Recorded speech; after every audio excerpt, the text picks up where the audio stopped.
So ever since the release of The Sims 4 Love Struck, it's made me realize how Sims 4 pack quality has diminished over time. When I tell you this is a game pack, let me tell you, okay, when The Sims 4 Horse Ranch came out, my immediate thought was, even before it came out, this is literally a game pack. And then it came out and then I was proven right. And now even Horse Ranch feels like a bigger pack than The Sims 4 Love Struck, which is just so insane for me to articulate. How can a pack that feels like a game pack feel more like an expansion pack than The Sims 4 Love Struck? I just feel like the game is just going whoop, right downhill now. I don't think they're ever going to recover. I do not think we're ever going to get a good pack again. I know that sounds really morbid. I just can't imagine the pack quality now just going up to what it should be, and it's making me feel a little bit worried. But in order to try and keep positive, I would like to take a look back at some packs that I miss, which I feel like I've grown to love over time, because I feel like the meta does change over time in terms of how you play and what you do with the game. So I wouldn't say this video is a buy guide of what packs I think you should get. It's more so just me telling you which packs I think are good, but previously I did think they were quite bad. Although granted,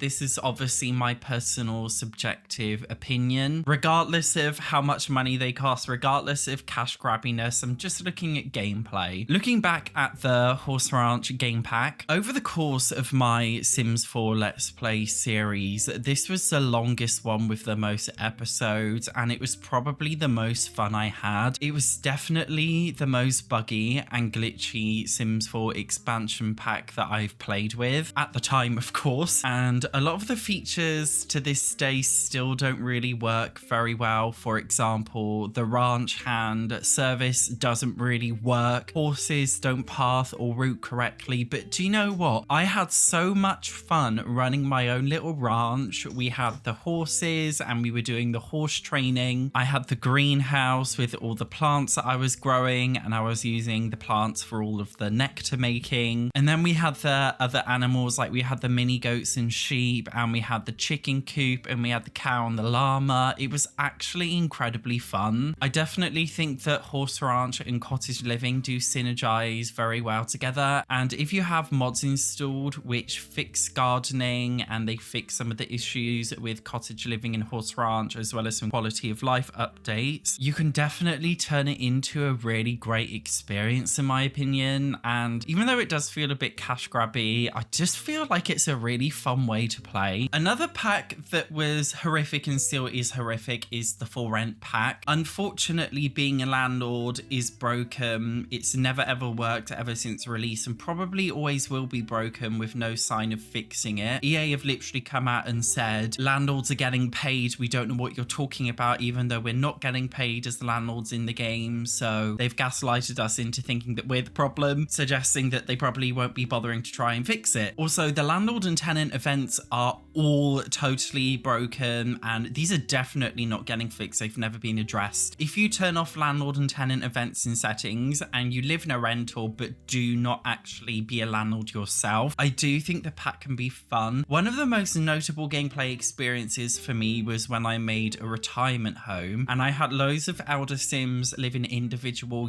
rooms. I used the high school years cafeteria or the Discover University one, I forgot, and I hired an NPC sim to actually work inside of it, and I also hired a gardener, and you could also maybe hire a butler as well to do a lot of the work, and you've basically got a fully functional retirement home. And Sims were actually going up and about the residential rentals and doing activities together and things together, and it genuinely felt really, really fun and cute. I also made, as a part of my building renovation series, a trailer park in Willow Creek, and I put the BFF household to live in there, and you could have all these Sims like live on a trailer park. My favorite YouTube video that showcased how cool this was a Juno Birch one where she did the trailer park, and it was really chaotic and funny. There are so many things you could do with For Rent in terms of living in a residential rental with the landlord and tenant event switched off and not being a landlord yourself. I definitely think it opens the gameplay up in so many different ways. I did actually try to to combine Horse Ranch and For Rent to see if you could make a ranch where you could have multiple Sims with horses live on the ranch. Unfortunately, it didn't work. So if you have 2 residential rentals on the same lot and one with a horse in and another with a horse in, unfortunately, the horses won't come out. So there's no cross-pack play there, unfortunately. So they're kind of separate experiences. But for me, these 2 packs are definitely 2 which I think I come back to a lot. I would also like to address City Living because originally this was like my favorite Sims 4 expansion pack ever. Although over time, I genuinely find myself loving this pack less and less and using it less and less. And I wouldn't really say it's my favorite pack anymore. I would say that For Rent is actually in comparison because it made the concept of apartments so much better, and you can build fake apartments with For Rent really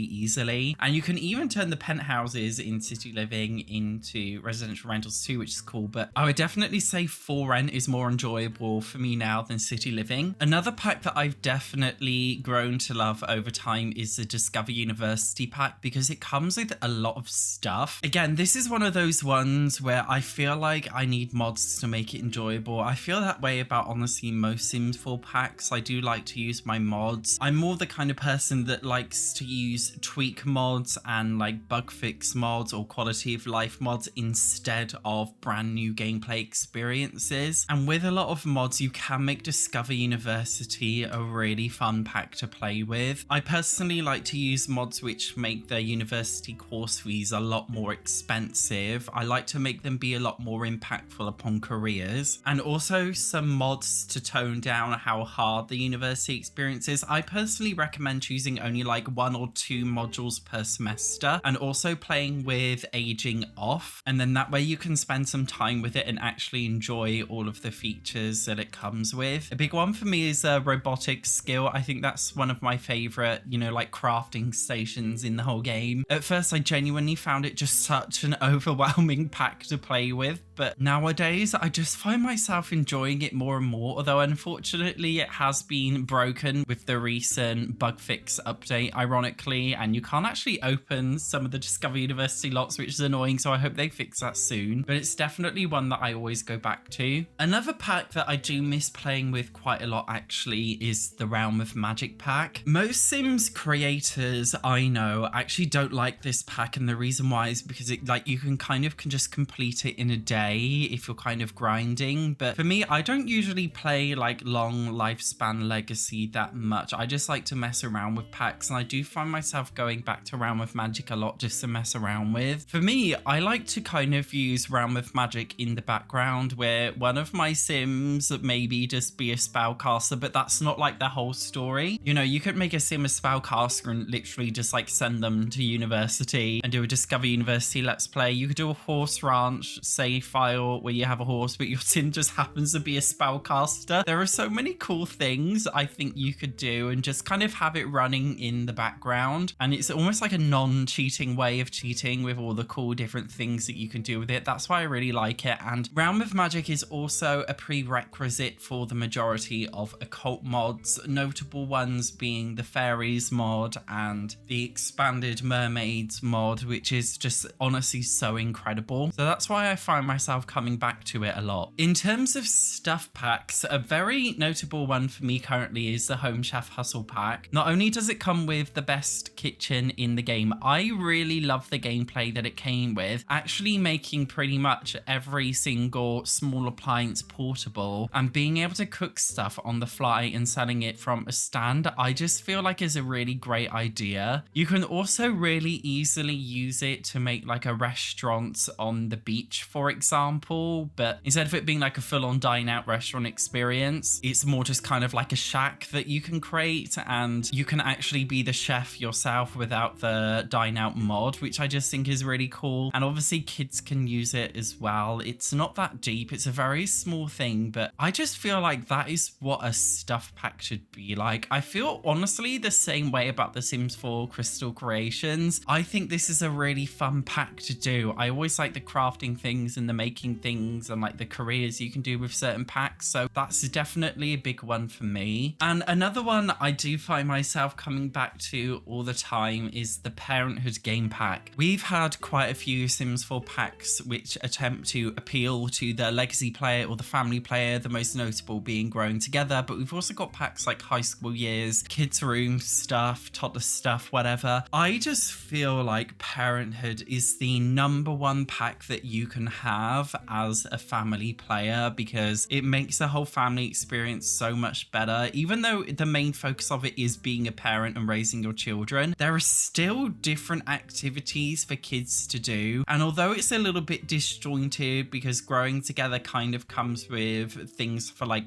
you know, teenagers for puberty, but so does High School Years, but so does Parenthood. Growing Together comes with some kids activities and Parenthood comes with others. I just feel like Parenthood is the more well-rounded experience in terms of what it offers, and that's why I would say like I do just miss playing this pack so much for family gameplay because I don't really play with it enough, and I just feel like it can add so much to your game. One can only hope that we get some more packs in the future that feel like a full well-rounded experience that truly add to the game in a meaningful way and don't bug out and glitch way too much. Again though, I just wanted to make a little bit more of a positive video today going over some packs that I actually really like for The Sims 4 and that I miss playing with because I don't really play with the game much these days because of how broken it is. Normally I'm just more of a builder these days. However, if you would like to take a look at my retirement home video using 4Rent, it was incredibly fun and you can see how to do it here. Thank you so much for watching guys. I will see you in the next one.